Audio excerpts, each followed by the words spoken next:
Aujourd'hui, notre action doit être déterminante.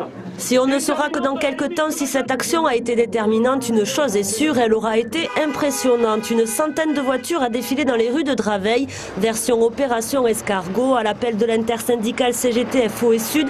Ce sont près de 300 salariés de l'hôpital du Puy-Train qui ont débrayé durant 2 heures. Inquiets quant à la suppression de 68 lits prévus par l'assistante publique des hôpitaux de Paris, ils ont reçu l'appui de politiques de tous bords, notamment celui du vice-président du conseil régional qui se défend de faire de l'hôpital un enjeu politique en période d'élection. C'est un enjeu politique en général. C'est des lits qui ferment, donc c'est une offre de soins qui se réduit.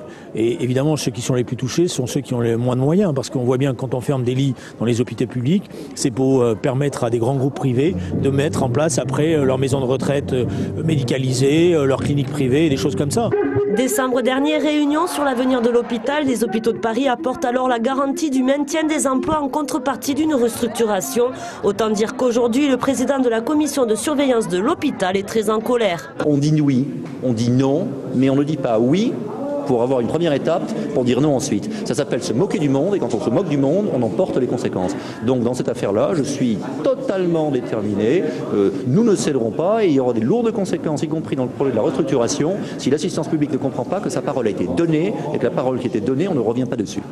Une action des hôpitaux publics qui devient contagieuse. Demain, ce sont ceux de Chancueil et d'Étampes qui se mobilisent.